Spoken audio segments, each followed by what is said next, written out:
Bem, meus queridos, estamos aqui mais uma vez para falarmos da palavra de Deus. É muito importante termos você aqui conosco, né? É muito importante ter você do outro lado da telinha para juntos aprendermos a palavra de Deus.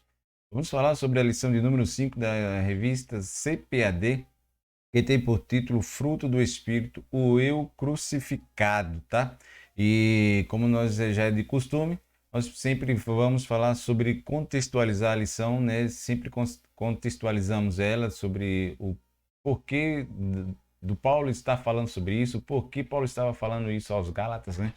Nós sabemos que Gálatas foram escritos para 4 igrejas, né? Para 4 cidades, né? Isso podemos ver lá em Atos capítulo 13, versículo 13, né, que vai falar sobre a igreja de Antioquia, Icônio, Listra e Derbe, tá? O que estava acontecendo na época, Claudevan, que Paulo estava ensinando novamente aos irmãos dos Gálatas este tema sobre o fruto do Espírito Santo? Existia na época ali alguns fariseus, alguns judaizantes que estavam ensinando as igrejas ali que era preciso que eles se voltassem para o legalismo, né? Eles estavam falando sobre o legalismo, sobre a circuncisão, que as obras, né, a salvação era adquirida através das obras, era através do seu esforço. Então estava existindo ali algumas dissensões, algumas discórdias, né? Eles não estavam conseguindo fazer com que todo o povo entendesse, né, e voltasse para o legalismo. Estava havendo ali naquela igreja algumas discórdias, assim também como existia na igreja de Corinto, tá? Como nós estudamos a semana passada. E Paulo agora aqui estava novamente agora ensinando agora os irmãos ali, né, sobre essa situação, né? Falando para eles, olha, não é pela obra, não é pelos seus esforços que vocês vão adquirir a salvação, que vocês vão adquirir as bênçãos, as misericórdias de Deus, a graça, o fruto do Espírito Santo, o Espírito Santo sobre as suas vidas, mas sim pela fé, tá? Nós podemos ver isto, Paulo falando, né? No Atos capítulo 15, versículo 1, versículo 5. Vamos ver o que aquele Paulo está dizendo ali em Atos capítulo 5 e versículo 15, capítulo 15, versículos 1 e 5. Vamos ver o que ele está dizendo ali, ó.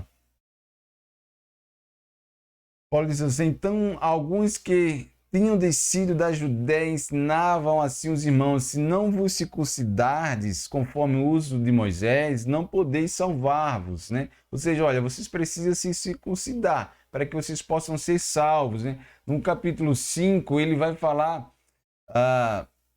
no capítulo 5, ele vai dizer que alguns, porém, da seita dos fariseus que tinham crido se levantaram dizendo que era misto circuncidá-los e mandar-lhes que guardassem a lei de Moisés. Era isso que estava acontecendo ali na igreja aos Gálatas, né? Naquelas 4 igrejas, naquelas 4 cidades, ok? E Paulo agora estava ali novamente ali ensinando a eles que não é pela lei, não é pelo esforço pessoal que iriam ser salvos, mas sim pela fé, pela graça e a misericórdia de Deus, tá?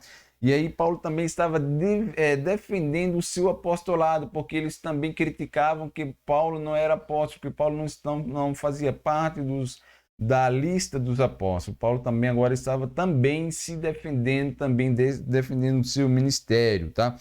E aí Paulo, ele cita agora as 3 maneiras, os 3 aspectos pelos quais os irmãos ali, os Gálatas, eles iriam conseguir a santificação. Nós dividimos aqui em 3 aspectos, que é a crucificação. Podemos ver aqui em Gálatas capítulo 2 e versículo... Gálatas capítulo 2, versículo 20. Vamos ver o que ele diz, Gálatas capítulo 2, versículo 20, que vai dizer aí, ó: já estou crucificado com Cristo e vivo não mais eu, mas Cristo vive em mim, e a vida que agora vivo na carne, vivo-a pela fé do Filho de Deus, o qual me amou e se entregou a si mesmo por mim. Então Paulo está falando assim, olha, agora é pela fé, não é mais pela lei, não é pelo seu esforço, não existe isso, tá? Agora é pela fé que você vai ser salvo. Aí nós vemos que ele está crucificando o seu eu, o seu ego, né? Paulo estava crucificando o seu ego, o seu eu, né? Pela fé em Cristo Jesus. E aí uma outra forma também que ele está mostrando que nós devemos ser salvos, devemos chegar à santificação, é o caminho para a perfeição. Podemos ver em capítulo 3, versículo 2, que ele vai dizer aí, ele vai dizer, ó, se só quisera saber isso de vós, recebesse o Espírito pelas obras da lei ou pela pregação da lei, né? Então, Paulo está falando, olha, os irmãos, olha, meus queridos, eu só quero saber de vocês, eu quero que vocês me digam, vocês receberam o Espírito pelas obras ou foi pela lei? Pelas obras da lei ou foi pela pregação da fé? Vocês creram no Espírito Santo pela fé, né? Que vocês creram? Ou foi pelas obras da lei que vocês receberam o Espírito Santo? Então não é pelas obras da lei, mas sim pela fé. E aí no versículo 3, sois vós tão insensatos que, tendo começado pelo Espírito, agora vocês vão acabar pela carne? Vocês começaram no Espírito, agora vão acabar pela carne? É isso mesmo que vocês vão fazer? É isso que Paulo estava falando aos irmãos ali nos Gálatas, tá? Então nós observamos que Paulo estava ensinando a eles novamente a forma pela qual eles poderiam chegar à santificação. Não é pela lei, não era aprendendo, não era adquirindo os ensinamentos dos fariseus, dos judaizantes que ali estavam ensinando a eles. E isso gerava dissensões, discórdia. Estava existindo ali dois grupos, né? Um que permaneciam nos ensinamentos de Paulo e outros que estavam se aderindo aos judaizantes, certo? Aos ensinamentos dos judaizantes. E isso era um legalismo. O que é legalismo, então, Claudevão? Eles estavam pregando, na verdade, o legalismo. Legalismo é o rito, né? É a lei, né, que eles pregavam ali. E Hernandes Dias é um grande escritor, um grande comentarista, ele fala assim sobre o legalismo. Olha, é um caldo mortífero, um veneno extremamente perigoso. Aqueles que se voltam ao legalismo aplaudem a si mesmo, gloriam-se a si mesmo nas suas obras e acabam por anular a obra expiatória de Cristo Jesus na cruz do Calvário, certo? Eles acabam anulando a expiação de Cristo na cruz do Calvário. Quem adquire, quem se volta para o legalismo, né? Então, ou seja, em Atos capítulo 15, em versículo 1 e 5, ele vai falar a esse respeito. Diz assim: então alguns que tinham descido da Judéia ensinavam assim os irmãos, se não vos circuncidados conforme os de Moisés, não podeis ser salvos, né? Como nós já acabamos de ler para vocês também, tá? E Adolfo diz assim, ó, que a negociação entre os escravos naquela época, né, no mercado de escravos, alguns dos escravos eles eram comprados não para serem verdadeiramente livres, mas para prestar os seus serviços de escravo a outro senhor. Então os fariseus, os judaizantes, criam dessa mesma maneira, criam dessa forma, que o povo de Israel, Deus não tinha libertado o povo de Israel dos Egito, né, não para serem seus filhos, mas sim para serem seus escravos, né? Então nós sabemos que isso não se procede, que não é dessa forma, que Deus libertou o povo de Israel para serem verdadeiramente livres, né? Conhecereis a verdade e a verdade vos libertará, né? E essa liberdade não é uma liberdade com libertinagem, tá? Existem as duas extremidades nesse sentido, né? Aqueles que se voltam por legalismo, eles acabam por negar aí o sacrifício de Cristo na cruz, e aqueles que aproveitam desse legalismo, né? Eles não quero me voltar para o legalismo, não se despojam de todo o jugo da lei, mas eles vivem uma liberdade sem preceitos, sem limites, né? Eu falo assim, olha, eu não vou voltar para o legalismo, eu quero ser livre. E aproveitam de viver uma vida de liberdade, levando isso para a libertinagem, né? Ou seja, para a licenciosidade, tá? É uma liberdade sem preceitos, sem limites. Isso também é ao extremo, isso também não é legal, tá? Isso é pecado também, porque nós somos livres não para pecar, mas para viver numa vida de submissão ao Espírito Santo, ser guiados pelo Espírito Santo. Somos chamados para sermos livres, para fazermos a vontade de Cristo, tá? Não para fazermos a nossa vontade, para fazermos aquilo que Cristo nos outorga fazer, tá? Então é isso que ele queria fazer. E Paulo também fala para eles, para os irmãos Gálatas, olha, nós somos filhos de Abraão com Sara, não filhos de Abraão com Agar. Filhos de Abraão com Agar era Ismael, é o filho da escravidão, é o filho da lei. E o filho de Abraão com Sara é Isaac, é o filho da liberdade, é o filho da promessa. Nós somos filhos de Abraão com Sara, não de Abraão com Agar. Paulo estava ensinando isso para eles também. E como eu falei para vocês, e aí Paulo, ele coloca aí em 3 frases, né, para quem se volta para o legalismo. Nós podemos ver isso, olha, Cristo de nada vos aproveitará, né? Gálatas capítulo 3, Gálatas capítulo 5 e versículo 2, ele vai dizer assim, olha, para os que se voltam aí para o legalismo, né?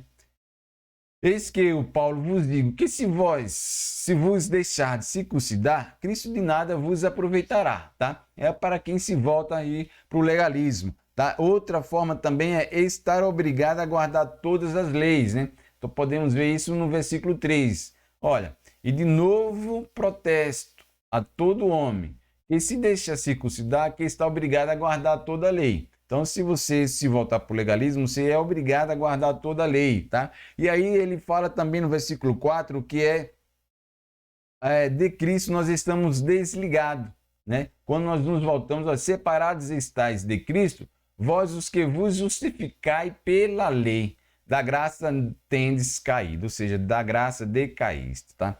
Então, nós observamos as 3 frases que Paulo usa para aqueles que se voltam para o legalismo, né? É como se você voltar a comer aquilo que você vomitou, né? Podemos, né, você se saborear novamente do vômito, né? Então, novamente, voltar atrás, né? Voltar para o legalismo, voltar à lei. Nós sabemos disso que não é correto para um cristão, né? Isso me faz lembrar quando Noé, ele colocou, após o dilúvio, ele soltou o corvo foi lá e não voltou mais porque encontrou na terra tanta podridão, tanta imundície. E o corvo, ele gosta dessa situação, mas aí ele soltou a ave voou, mas não encontrou lugar para pousar, porque na terra só existia podridão, ela volta para a arca. Mais tarde, Noé novamente solta ela e ela assim não volta mais à arca, porque encontrou na terra aí lugar para pousar, né? Lugar limpo, sadio, né? Então é assim que a vida do crente deve ser. Não deve mais voltar ao passado, voltar a comer, a praticar aquilo que outrora ele praticara, tá? Então é isso que nós devemos entender nessa situação. Então nós vemos aí as 2 extremidades do legalismo, né? Da licenciosidade e aqueles que se voltam para o legalismo, tá bom? Então nós vamos aí deixa eu colocar aqui na tela novamente a lição para que você possa entender sobre o que nós vamos falar. Nós vamos falar sobre o fruto do Espírito Santo, o eu crucificado, né? Aqui é Claudevan Moreira, né? Eu faço parte sempre, como eu sempre digo, da Assembleia de Deus, Ministério Refúgio, sobre a presidência do pastor Sebastião Fogel, tá? Então vamos lá. Deixa eu passar aqui, para que você possa aqui. Aí o nosso texto textual, né? Ou seja, o texto de hoje diz: ora, o Deus de esperança vos enche de todo gozo e paz em crença, para que abundeis em esperança pela virtude de quem? Do Espírito Santo. Romanos capítulo 15, versículo 13. Nossa verdade prática diz assim: o fruto do Espírito é um dos temas mais vibrantes da ética cristã, né? Pois ele mostra o mundo que o Espírito Santo colocou dentro de cada um de nós. Nosso texto em classe bíblica, né? Nossa leitura bíblica em classe se encontra em Gálatas capítulo 15, 5, versículo 16 ao versículo 26. Nós não vamos ler para ganharmos tempo, tá? Aqui nós temos o nosso objetivo geral, que é demonstrar que o fruto do Espírito é um dos temas mais vibrantes da vida cristã. Os objetivos específicos para cada tópico da lição. No primeiro tópico, nós devemos conceituar o fruto do Espírito Santo. No segundo tópico, distinguir e relacionar o fruto do Espírito e os dons espirituais. No terceiro tópico, nós devemos conscientizar que o Espírito se opõe à carne, tá? Esse é o nosso objetivo aí da nossa lição. Nós temos aí o fruto do Espírito é resultado de uma vida cristã abundante e manifestada no relacionamento entre os irmãos e irmãs na igreja e no lar, na convivência com os descrentes, no trabalho e na sociedade. Nós temos aí podemos dizer, as virtudes, né, as qualidades do fruto do Espírito Santo, que é gozo, paz, longanimidade, benignidade, bondade, fé, mansidão e temperança, tá? Então, sobre o fruto do Espírito na vida do crente. Eu quero ler com você em Zacarias, capítulo Zacarias capítulo 4, versículo 6, ele vai dizer assim, e respondeu-me dizendo, esta é a palavra do Senhor a Zorobabel, dizendo, não por força nem por violência, mas sim pelo meu espírito, diz o Senhor dos Exércitos. Clodevan, o que você quer dizer com isso? Esse versículo, né, o contexto desse versículo era sobre a restauração do templo em Jerusalém. E ali existia muitos contraditórios com essa ideia de que não deveriam ser reconstruídos. Havia os opositores a Zorobabel. E aí Deus fala para Zorobabel que não é pela força nem pela violência, mas pelo meu espírito, né? E aí o que nós aprendemos com isso? Nós aprendemos que não é pela minha vontade, não é pelo meu esforço, não é pela minha força, mas pelo Espírito de Deus na minha vida que vai fazer com que o fruto do Espírito seja evidente, seja notório na minha vida, na sociedade, na faculdade, no trabalho, na igreja, onde eu esteja convivendo, certo? Esse Espírito esse fruto do Espírito vai se fazer notório. Não é pela minha força, não é pelos meus méritos para que eu não me glorie, mas é pelo Espírito Santo de Deus na minha vida, tá? É isso que esse versículo quer dizer. E um outro, sobre esse mesmo versículo, o Dr. Russell Shedd diz assim, ó, o Espírito Santo controlado dos homens ultrapassa a força de um exército, o poder de qualquer vulto. Somente através do Espírito Santo que podemos realizar aquilo que ele tem nos proposto. Não é só através do Espírito Santo é que nós vamos realizar aquilo que ele tem proposto para as nossas vidas, tá? Então é isso que o fruto do Espírito tem uma origem sobrenatural. O crescimento é natural e o nosso amadurecimento é gradual, né? Então, ou seja, o Espírito Santo de Deus na nossa vida vem de uma forma sobrenatural. Esse crescimento do Espírito Santo que nós vamos adquirirmos, ele é natural. E aí a minha maturidade cristã, ela vai se melhorando, ou seja, gradativamente, conforme eu vou me relacionando com o Espírito Santo e com Cristo na minha vida, tá? Então, gradativamente, eu vou amadurecendo espiritualmente. É como conhecemos e prossigamos em conhecer a Deus, né? Ou seja, esse conhecemos nos relacionamos relacionarmos com Deus. Vamos nos relacionando hoje, amanhã, depois. Ou seja, cada dia mais nós vamos aprendendo, vamos estar mais íntimo de Deus gradativamente, tá?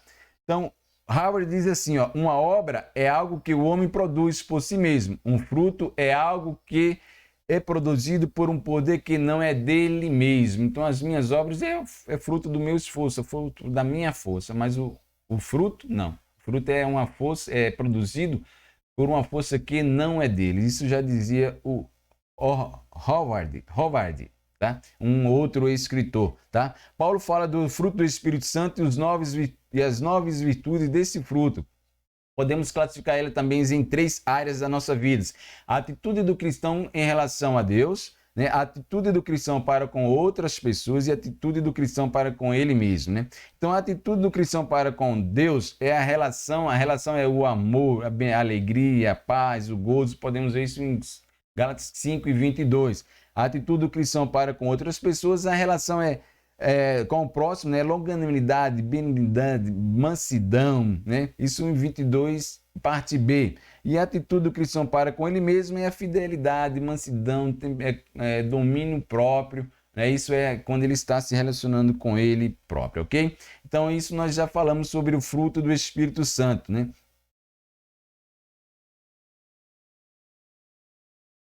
E aí nós temos a definição, né? Como nós já falamos, Jesus nos salva e nos dá o Espírito, né? Nos renova e coloca em nós o desejo de fazer o que é bom e agradável a Deus, tá?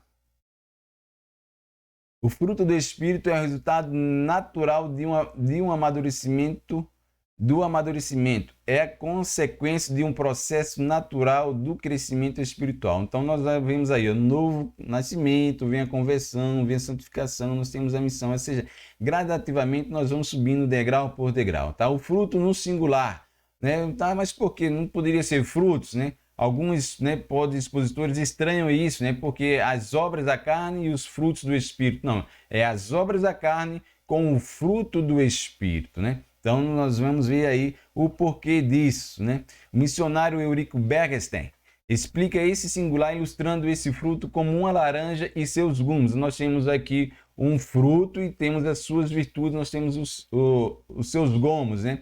Nós podemos observar isso no amor, que é o fruto que ele aparece primeiro, né? É quem demanda todas essas virtudes através do amor. Se eu não tiver amor, nada serei. Não adianta eu dizer fazer isso, fazer aquilo, mas se eu não tenho amor. Então o amor é o fruto primordial, é o fruto principal do fruto do Espírito Santo. E através desse fruto, o amor, nós vamos ter essas 8 virtudes, né, que seria o gozo, a paz, a longanimidade, benignidade, mansidão, temperança, fé, né? Então esses são as virtudes do fruto do amor, ok? Então nós já ficamos aí, já aprendemos sobre essa situação aí, tá? Sobre os frutos do amor, amém?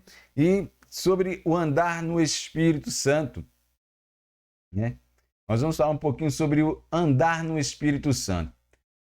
Ser guiado pelo Espírito significa, na linguagem paulina, vitória sobre os desejos da carne, né? Os desejos carnais, os impulsos carnais. Andar no Espírito é uma expressão que indica viver corretamente em humildade, submissão e santidade, como nós falamos. Nós só conseguimos a santidade, a santificação, através daqueles 3 itens que nós relatamos para você anteriormente, né? Que é através da crucificação do eu, o caminho para a perfeição através da fé e o fruto do Espírito Santo, tá? Então nós só conseguimos a santificação através desses 3 itens, tá? E aí o andar no Espírito, no grego, quer dizer peripatel, né? Nos evangelhos sinóticos, isso quer dizer literalmente, andar literalmente. Mas Paulo aqui usa esse andar de uma forma figurada, né? O que quer dizer portar-se? Conduzir-se, né, pelo Espírito Santo, portar-se como um cristão, né, conduzir-se pelo Espírito Santo. É isso que Paulo está querendo dizer para nós aqui com esse andar no Espírito, tá bem? Aí, andai em temor durante todo o tempo da vossa peregrinação, 1 Pedro, capítulo 1, versículo 17. Né, nós podemos ver isso também em Romanos, capítulo, deixa eu tirar aqui novamente, em Romanos, capítulo 2, capítulo 12, aliás, capítulo 12, versículo 2, que vai dizer assim: E não sede conformados com este mundo, mas transformai-vos pela renovação do vosso entendimento, para que experimenteis qual seja a boa, agradável e perfeita vontade de Deus. Paulo poderia muito bem dizer aí sede transformados, mas ele diz, outra versão diz transformai-vos, ou seja, preciso eu querer abrir espaço para o Espírito Santo que eu possa ser transformado, né? Ou seja, não devo me conformar com este mundo, com esta era, não devo me conformar com o legalismo, tá? Mas o meu entendimento deve ser transformado pelo poder do Espírito Santo de Deus. Em Efésios capítulo 2, 3 e versículo 17, ele vai falar uma outra coisa. Ele vai dizer assim, ó: para que Cristo habite pela fé nos vossos corações, a fim de, estando enraizados e fundados em amor. Nós precisamos, mais novamente, aqui nós voltamos ao fruto do Espírito Santo, o amor, que é a base principal, certo? Nós precisamos estar enraizados, estar fundados nesse amor, nesse fruto que é o amor, certo? Se nós, para quê? Para que o Cristo habite em nós pela fé, nos nossos corações, a fim de estarmos enraizados, fundados em amor, tá? Então eu preciso, onde está a raiz? A raiz está no subsolo, né? Então o subsolo do amor, nós precisamos estar enraizados para que nós não possamos ser levados pelos ventos de doutrinas, pelos ventos, né, que os judaizantes, vamos dizer assim, venham nos colocar, venham nos querer nos ensinar, mas que nós possamos seguir firmes na doutrina dos apóstolos, na doutrina que Jesus nos ensinou, que Deus colocou ali nos nossos corações através do Espírito Santo de Deus, amém? Porque o Espírito vai fazer nos lembrar tudo quanto Cristo tem nos ensinado, amém? Então nós vamos aí novamente para a lição. Deixa eu colocar ela aqui novamente para que você possa visualizar ela. Nós vamos agora para o segundo tópico, que é a diferença e relação entre o fruto do Espírito e os dons do Espírito Santo, tá? A relação disso, né? Qual é a relação? A relação dele é que a relação entre o fruto do Espírito e os dons do Espírito é que ele tem a mesma fonte. Qual é a mesma fonte? O Espírito Santo, tá? Essa é a relação entre eles. Embora serem bênçãos distintas, diferentes, mas eles têm a mesma base, que é o Espírito Santo, tá? Os dons e o fruto são do mesmo Espírito Santo. Tá? E qual é a diferença entre eles? A dons tem sentido com o serviço, em prestar um serviço. E o frutos é o caráter de Cristo forjado no cristão. Tá? Quando que nós perdemos esse caráter? Esse caráter nós perdemos lá atrás no Jardim do Éden, né? Quando Adão pecou, nós perdemos. A Bíblia diz que todos pecaram e distanciados ficaram da glória de Deus. Ou seja, perderam o caráter, perderam a imagem de Cristo Jesus. Tá? E agora Cristo novamente tenta forjar este caráter, a sua imagem, a sua natureza divina em nós. E a partir do momento que nós abrimos espaço, que nós nos colocamos na sua disposição para que ele forje em nós, forjar quer dizer a força, né? Forjar em nós o seu caráter, a sua natureza divina, o fruto do Espírito Santo, ele vai se tornar evidente nas nossas vidas, amém? Então é isso que nós temos aí, essa é a diferença nesse tópico entre o fruto e os dons do Espírito Santo, amém? Agora vamos para o segundo tópico. Nós já falamos sobre a diferença dele, né? Já falamos sobre o amor. Vamos andar aqui um pouquinho para que nós possamos finalizar ele aqui. Os dons na igreja, né? Nós já falamos sobre os dons da igreja na lição passada. Eu não vou me ater a esse tópico aqui porque acredito que você tenha assistido. E se você não assistiu esta lição, você volte lá na lição passada, você vai aprender sobre os dons do Espírito. Mas já só falo que você não ignore os dons espirituais, busque os melhores dons, não despreze as profecias, né? Isso são os dons na igreja. Então você precisa aprender desses dons lá atrás, né? Na lição passada, né, para que você possa ficar mais atento, tá? Abrindo um parênteses aqui, compartilhe esse vídeo, né, deixe o seu like, deixe o seu comentário, coloque ele na sua rede social, WhatsApp, Facebook, Twitter, no Instagram, seja onde for, compartilhe, envie para os seus contatos no WhatsApp para que esse vídeo seja alcançado na vida, outras pessoas sejam alcançadas através deste vídeo, amém? Então, estamos juntos, vamos que vamos! Não saia daí, fique aí, em nome de Jesus, com certeza você vai aprender também juntamente comigo, que eu também, quando mais eu falo, mais eu aprendo do poder de Deus, da sua sabedoria, da sua obra, da sua palavra. O Espírito Santo vai nos colocando, vai nos dando aqui algumas coisas, vai falando aos nossos corações e nós vamos transmitindo isso para vocês aí do outro lado da telinha, tá? Então vamos agora para os terceiro tópico, o espírito se opõe à carne, né? Nós vamos ver aí, o espírito se opõe à carne. Aí eu quero ler aqui para você, em 2 Pedro, capítulo 2 e versículo 19, ele vai dizer assim, ó: prometendo-lhes liberdade, sendo eles mesmos servos da corrupção. Porque de quem alguém é vencido, do tal faz-se também servo, né? Ou seja, e aí nós temos Gênesis capítulo 8 também. Gênesis capítulo 8, versículo 6. E aconteceu que ao cabo de 40 dias, abriu Noé a janela da arca que tinha feito, né? Aquela parábola lá que eu falei para vocês, sobre o corvo, né? Então, ou seja, é tendencioso a natureza do homem, ele é tendenciosa às coisas da imundícias da carne, né? Ao pecado. Então, aí o espírito se opõe contra a carne. A Bíblia é como se tivesse dois animais dentro de nós, né? Alguns dão essa definição, que aquele que você alimenta mais, ele vai sobressair em cima do outro. Então, você precisa alimentar o espírito para que ele consiga dominar a sua carne, dominar a sua natureza pecaminosa, a sua natureza adâmica, tá? Então é isso por isso que nós falamos que o Espírito se opõe à carne para que ela não venha fazer aquilo que não faz bem para a nossa vida espiritual, que nós não venhamos praticar as obras da carne, tá?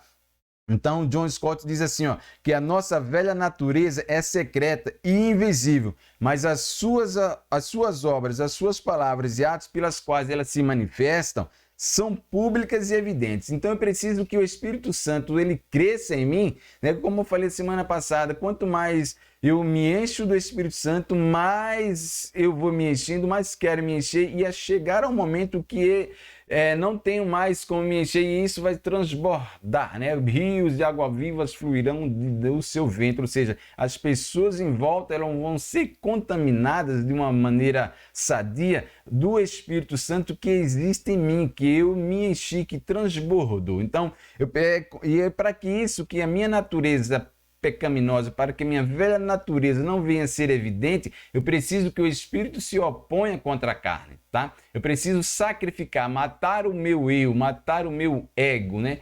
Então eu preciso que isso venha, para que ela não venha se tornar visível, as minhas atitudes, não venha, a minha natureza velha não venha se tornar visível através dos meus atos, através das minhas palavras, das minhas ações. É isso que John Stott está querendo aqui nos dizer, certo?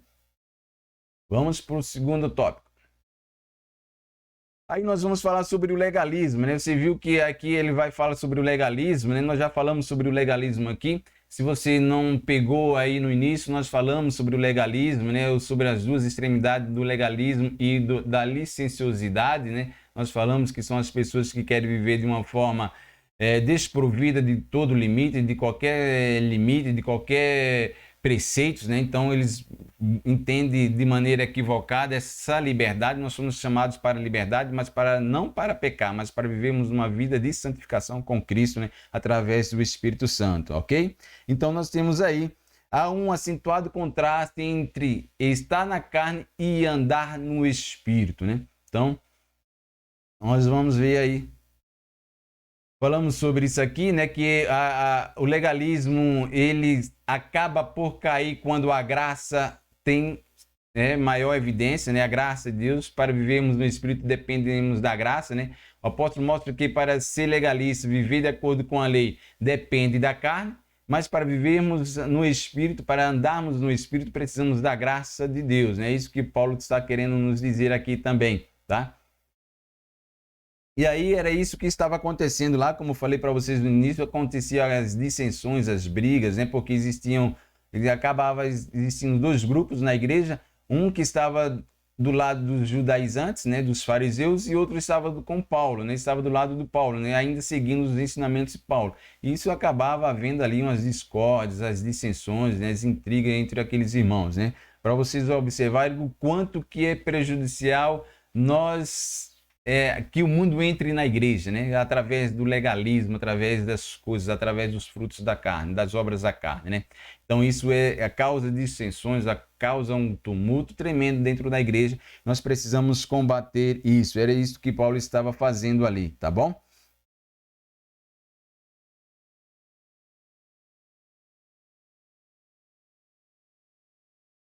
Aí nós temos a palavra grega sarx, né? Que quer dizer carne, né? Tem muitos significados na Bíblia, principalmente nos escritos paulinos. Pode significar o ser humano, pode significar o pecado, né? Nós temos aí, e nós temos desejos pecaminosos que é dominado pela carne, não pode agradar a Deus. Romanos capítulo 8, versículo 8, né? E aí nós temos aí alguns frutos da carne, né, que é contexto nós vamos falar um pouquinho aqui primeiro, para depois voltarmos no que nós estamos querendo falar. O contexto determina o significado dela, né? Tanto para a carne como para o espírito. Nós vamos ver aqui nos próximos slides, nós precisamos entender o contexto, né? Por isso que eu sempre venho procurando passar para vocês o contexto da época, contexto histórico, né? Quando Paulo sempre escreveu essas cartas, quando Paulo estava falando isso, para que nós possamos ter uma melhor compreensão. Porque é mais difícil quando nós simplesmente lançamos o versículo para você, mas nós não contextualizamos ele. E aí nós acabamos por interpretar de maneiras errôneas, de maneiras ao nosso bel prazer, daquilo que nós entendemos. Mas se nós temos o contexto histórico, nós temos uma melhor compreensão. Nós acabamos interpretando da maneira correta, né? Através do Espírito Santo, que vai nos iluminando, vai nos dando sabedoria, ensinamento, vai nos ensinando, nós acabamos interpretando ele da forma correta. Então, para que nós entendamos o que significa carne, nós precisamos entender o contexto, né, do versículo anterior, do assunto que o escritor ali está tratando, tá bem? Então, nós precisamos ter essa sabedoria aí. E também a mesma coisa ao Espírito Santo, como nós estávamos falando. Aqui também temos aqui, ó, ao Espírito Santo, da mesma maneira, a palavra grega pneuma, que quer dizer espírito, né, que ele se aplica ao Espírito Santo, ele se aplica ao ser humano, ele se aplica aos anjos. Precisamos também, da mesma forma, com relação à carne, nós precisamos entender o contexto, né, que o escritor está falando, está se referindo ao Espírito. Né? Se ele está se referindo ao Espírito Santo, ou se ele está se referindo ao ser humano, né, ao homem, ou se ele está se referindo aos anjos. Só que isso você só vai entender aprendendo a ler o contexto, né, contextualizar o versículo. Amém? Então, por isso que a Bíblia diz, né, o meu povo erra por não ter conhecimento, pela falta de conhecimento. Então, aqui fica a dica, busque ler, busque estudar a palavra de Deus, né? Compre livros, né? Tem aí livros na internet, você pode baixar em PDF também alguns dos livros, né? Para que você não fique aí voando, né? Vamos dizer aí, o que esse versículo quer dizer? Será que está querendo dizer isso? Está dizendo aquilo? Então, ou seja, se você busca estudar a palavra de Deus, né? A Bíblia diz que nós devemos guardar a palavra de Deus no nosso coração para não pecar, né, contra Deus, ou seja, devemos aprender da palavra de Deus para não pecar contra Deus, tá? É isso que a gente deve entender, amém? Então, nós vamos aí, a oposição do Espírito contra a carne na vida da cristã mostra que os cristãos, os que são de Cristo, crucificam a carne com as suas paixões e concupiscências. É isso que acontece conosco diariamente, a morte do eu, né? E aí, nós vemos aí algumas situações, né, sobre os vícios. Nós vemos aí a prostituição, né? É um dos itens da obra da carne, né? Que é o pecado sexual, prostituição. E prostituição, a palavra que significa prostituição, quer dizer porneia, ok? Porneia, ela se refere a toda forma, toda atitude, todos atos sexuais, certo? É isso que a porneia quer dizer. Prostituição, que traduz porneia, ele se refere a todos os atos de prostituição, né? Seja entre homens, entre casados, entre solteiros, tudo isso é pecado, está se referindo ao pecado sexual. E tem também a lascívia. A palavra no grego para lascívia é aselgeia, certo? Aselgeia. Ele indica um amor tão profundo pelo pecado que ele não se importa com o que Deus pensa em relação às suas atitudes, em relação aos seus atos, né? Agora imagina, se ele não se importa com o que Deus pensa, imagina se ele vai se importar com o que eu e você pensamos, com o que a sociedade pensa sobre os seus atos. Nós temos aí uma situação das pessoas que estão degradante mesmo, moralmente não existe mais, assim, eles estão perdidos moralmente, não existe temor nenhum, não existe vestígios, né, vestígios nenhum de um arrependimento. São pessoas que têm essa lasciva. Nós vimos aí algum tempo atrás alguns grupos, né, praticando esses tipos de lascivas, né, fazendo um tipo de protesto, né, vamos dizer assim, usando de maneira o seu corpo de todas as formas, né, fazendo atrocidades, né? Ou seja, eles não se importavam com o que a sociedade iam pensar daquelas atitudes, daqueles atos deles. Então, ou seja, são pessoas portadoras da lasciva, tá? Aí, e para a história, né, a história revela que essa situação é o colapso de uma civilização, né, que para a sociedade que tem esses tipos de prostituição, né, esse tipo de lasciva, eles logo vão entrar em colapso, estão em colapso, já podemos assim dizer, né, dessa civilização. Isso é muito triste, a história nos diz isso aí, né, é muito triste. Sabemos que existem pessoas que têm e cometem esses tipos de pecados, tá bem? Então vamos lá. O segundo pecado é o pecado da religiosidade, né? É o pecado da religiosidade, que ele é a idolatria e a feitiçaria, né? Fala da ofensa a Deus, uma perversão ao culto a Deus, né? Então isso é muito triste quando nós falamos isso aí. Nós falamos aqui sobre a prostituição, impureza e lascívia. Nós estamos falando agora sobre o pecado religioso, né? Que é idolatria e feitiçaria. Nós temos também aí outras formas, que é o pecado de ordem social, que é relacionamento, né? Que são as inimizades, as porfias, as discórdias, as dissensões, né? Muitas das vezes existem pessoas até mesmo dentro da igreja. Nós estamos falando isso de dentro da igreja, tá, meu querido? Existe dentro da igreja esse tipo de pessoas que causam essas dissensões, causam essas intrigas, né? Praticam esses tipos de pecados, né?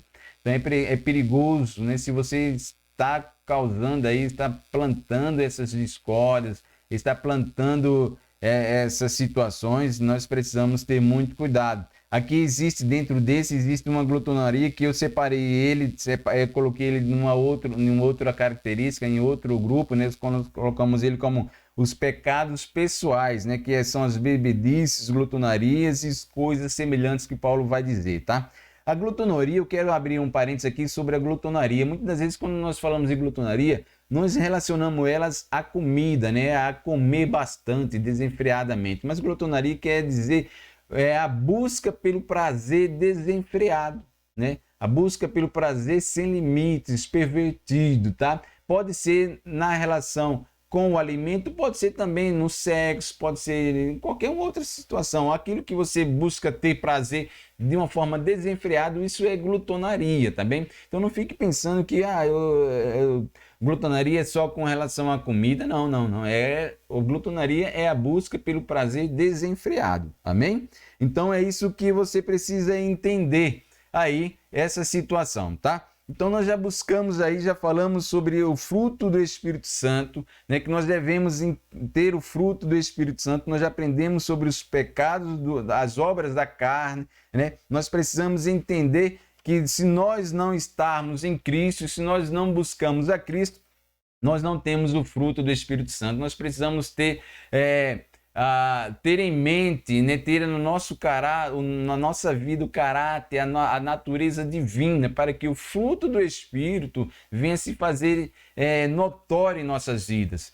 Clodevan, posso ter o fruto do Espírito e ter apenas umas evidências e outras não? Não pode. Não há como você ter o fruto do Espírito, ter uma ou duas evidências desse fruto, né, dessas qualidades, e outras não. Só tem o fruto, só tem essas 8 evidências, né, que um é o fruto, o amor. Só tem essas outras evidências, essas outras qualidades, quem realmente tem o fruto do Espírito Santo. Quando você tem o fruto do Espírito Santo, você tem todas as outras evidências, todas as outras qualidades. E isso através do caráter forjado em nós, o caráter da natureza divina de Deus em nossas vidas. Amém? Então que você possa ter aí o caráter de Deus forjado na sua vida, para que você possa ter os frutos do Espírito Santo, tá?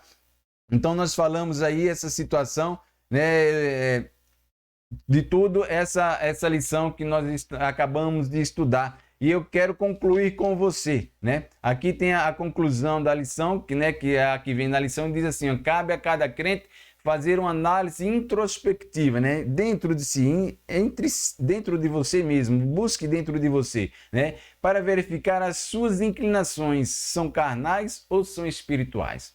Então, se você faz essa introspectiva e você observa que as suas inclinações estão sendo mais para os desejos carnais, significa dizer que você está alimentando mais a sua carne. Então, é preciso que você mortifique a sua carne. Como vou mortificar a minha carne, Clodevan? Nascendo de novo e andando no Espírito. Só através dessas duas formas você consegue mortificar a sua carne, mortificar os seus desejos. Clodevan, tem como eu retirar os desejos carnais da minha vida? Não tem. Ora, por que não tem, Clodevan? Você está falando eu estou falando de mortificar os desejos, ou seja, de controlar os desejos, ter domínio sobre ele. Mas nós não conseguimos tirar os desejos carnais de nós, porque é a nossa natureza, nós somos seres humanos, fadados a pecado, é a nossa natureza pecaminosa, nós herdamos isso de Adão, tá? Então esses desejos é necessário na nossa carne, se faz a nossa natureza, tá? Mas eu não posso deixar que isso venha fluir, que isso venha se tornar público, evidente. Eu tenho como controlar ele através do meu nascimento em Cristo Jesus e andar no Espírito Santo, tá? É através, quando eu ando no Espírito, quanto mais eu busco de Deus, quanto mais eu leio, quanto mais eu oro, quanto mais eu busco me relacionar com Cristo, esse fruto do Espírito Santo ele vai mortificar os desejos da carne. E eu não vou mais praticar os desejos da carne, tá ok? Como Paulo falou, aqueles que praticam estas coisas não herdarão o reino dos céus. Tá, Clodevan, e você quer dizer o que com isso? Que eu vou para onde? Ora, só existem dois caminhos, o céu e o inferno. Se Paulo está dizendo que quem pratica essas coisas, né, esses pecados e os semelhantes a este, né, porque Paulo não se limita, Paulo não fechou aqui uma lista de pecado, entenda bem. Paulo não fechou, existe lá em Romanos, se não me falha a memória, capítulo 8, versículo 8, não lembro bem agora, tem uma outra lista também que Paulo também coloca, tá? Então, mas ele deixa aberto, olha, não são só esses pecados e outros pecados semelhantes a esses também não herdarão o reino dos céus. Paulo está dizendo para nós, tá? Então, se você pratica essas coisas, você não herdará o reino dos céus, ou seja, você não irá para os céus. E para onde você vai? Para onde eu vou se eu pratico essas coisas? Ora, só existem dois caminhos, o céu e o inferno. Então, por aí, se você não vai para o céu, você vai para onde? Né? Então fica a dica aí, então mortifique a sua carne, mortifique os desejos carnais para que você possa herdar os reinos dos céus, tá? E aí é você mortificar o seu eu, crucificar o seu eu. Agora veja só, Paulo estava falando aos Gálatas sobre os frutos do Espírito Santo, mas Paulo também chegou a momentos em que Paulo também deixou que o seu eu, que viesse à flora, né, se tornou floriu, né, veio à tona, né, quando ele falou que ali para os irmãos coríntios ele estava meio enraivecido com os irmãos de Coríntios, ele falou que ele também fazia parte do topo dos apóstolos, né, ou seja, ele se gloriou, né, dizendo, olha, eu estou aqui no topo da prateleira, na prateleira de cima, né, eu estou aqui entre os melhores dos apóstolos, Paulo estava falando. Aí o Espírito Santo pega Paulo, vê que Paulo está falando isso, opa, Paulo está crescendo, não, peraí, vamos fazer com que Paulo diminua um pouquinho mais, como a Bíblia, como ele mesmo disse, que importa que ele cresça e eu diminua. Então o Espírito Santo pegou Paulo, levou até Filipos.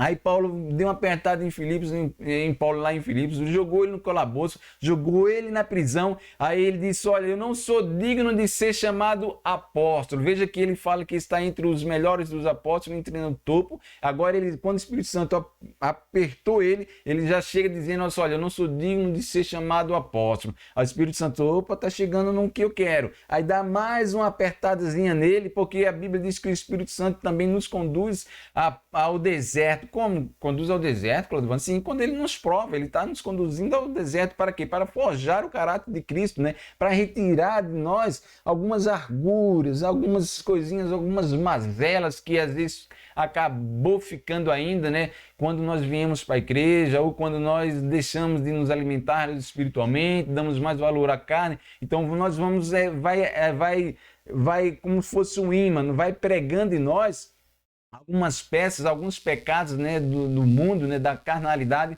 na nossa vida, aí o Espírito Santo, opa, preciso tirar isso aqui que ficou agarrado no Claudevan, no irmão fulano, no irmão cicrano, então precisa, aí leva-nos ao deserto para provar, né, para forjar novamente a natureza divina, o caráter de Cristo na nossa vida, tá? E aí Paulo agora ele já não se diz mais digno de ser chamado apóstolo, né? E aí ele vai lá mais na frente, ele diz assim, olha, o Espírito Santo aperta ele de novo, ele diz, eu sou um aborto, sou considerado um abortivo, né? Ou seja, eu fui pegado a laço, né? Ou seja, ele já se humilhou cada vez mais, mas lá na frente ele diz assim, olha, de todos os pecadores eu sou o pior, de todos esses pecadores aqui, eu sou o pior, né? Então nós observamos que Paulo, ele está ali agora matando o seu eu, crucificando o seu eu. É isso que nós devemos fazer, para que o fruto do Espírito Santo venha ser evidente, venha se tornar público na minha vida e na sua vida, meu querido. Deixe que o Espírito Santo faça morada na sua vida. Crucifique o seu eu, não dê lugar aos desejos carnais. Eles não vão te levar a lugar nenhum, ou seja, vai te levar sim a um lugar, ao mundo de perdidão, ao inferno. É isso que os desejos carnais vai nos levar. Mas se nós mortificar os desejos carnais, se nós controlarmos os desejos carnais, né, fazendo com que o Espírito Santo, que o fruto do Espírito Santo sobressaia sobre esses desejos, nós vamos entrar no reino dos céus e morarmos com Cristo lá nas mansões celestiais.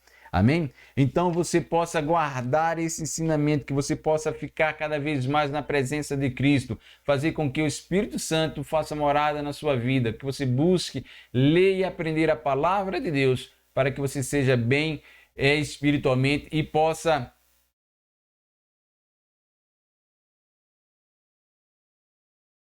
não venha ser levados por ventos doutrinários, né? Por os ensinamentos farisaicos, né? Por os ensinamentos dos judaizantes, né? Então, que você possa, quando alguém vir entregar alguma coisa que não esteja na doutrina dos apóstolos, que não seja da Bíblia, né? A Bíblia diz que ele é anátema, né? Que tudo aquele que prega que não é do Espírito Santo, que não é da doutrina que Cristo nos ensinou, que Cristo nos ensinou aí através dos seus servos, tá? Isso nós devemos considerá-los anátema, tá? Então nós devemos, ou seja, não devemos nos aliarmos a ele, como os irmãos ali dos Gálatas estavam fazendo, né? Se aliando aos judeus, né? Aos fariseus daquela época, tá bem? Então que Deus possa abençoar a sua vida grandemente, que você possa se tornar um estudante da palavra de Deus e que você compartilhe esse vídeo, deixe o seu like aqui, né? Deixe o seu comentário aqui na nossa timeline, tá? E as suas dúvidas, que nós vamos entrar em contato e vamos tirar elas aí de acordo com o que o Espírito Santo venha nos orientar. Amém? Que você possa ser abençoado, a sua família possa ser abençoada por Deus em Cristo Jesus. Amém.